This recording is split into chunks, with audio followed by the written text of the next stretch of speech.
The mind is a very fertile garden, that whatever we plant in the mind bears fruit.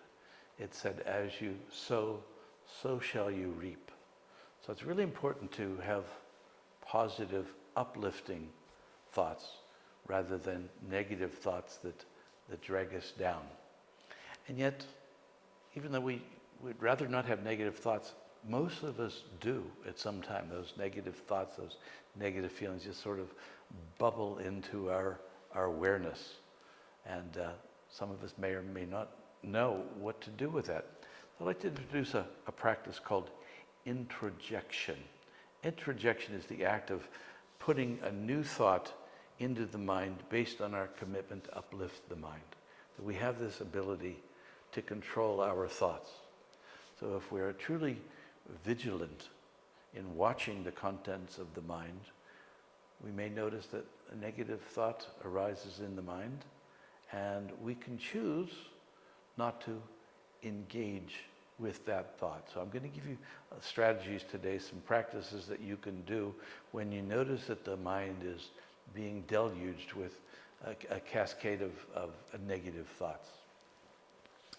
The first of these ways to intervene and to shift the thought from a negative downward shifting thought is to revert to the mantra.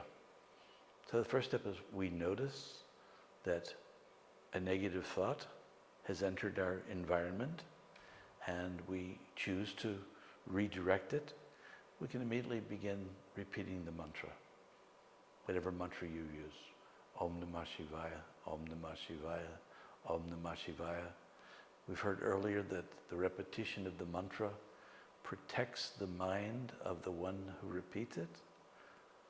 We can also use the breath. A negative thought arises within us. We can immediately bring our awareness someplace else. We bring it to the breath. We watch the breath. We slow the breath down. We let the thought pass through. We can witness the thought. Just like clouds passing through the sky, we can let the negative thought pass through our consciousness without engaging with it. We can use great statements, beneficial statements. We can use the Mahavakyas, for example. When a negative thought occurs, Aham Brahmasmi, Tattvamasi, I can begin to contemplate a higher teaching. Instead of groveling in this negative thought that will eventually create negative feelings, I can direct my mind to think, I am Brahman, Shivoham, I am the self, I am of the nature of consciousness. So we can use these great statements. Affirmations. If, for example, we're working to manifest a particular divine quality. Let's say we're working on our courage. You can shift the thought to an affirmation. I am courageous. If you're working on prosperity, I am prosperous. So we can use an affirmation of a statement related to a quality that we're working on and affirm that quality within our being. We can also use the practice of prayer. And I'll be talking about this a little later in the course, is that we could pray for what we want. We can pray for relief from this negative thought and begin to pray for something that we wish to manifest. One of the primary tools of introjection is something that we call substitution. We can begin to substitute another thought for the one that we're having. So we can think about the opposite. If I'm having a negative thought, what's the opposite of that thought? Or we can choose any thought that we like, replacing that thought with another thought. Invocation is another practice, which we'll go into in depth. We invoke our higher power. We invoke the self within us to manifest. We can invoke our Ishtadevata, a deity of some form, and ask that this negative thought or emotion be removed. So yogi's one who really disciplines his mind.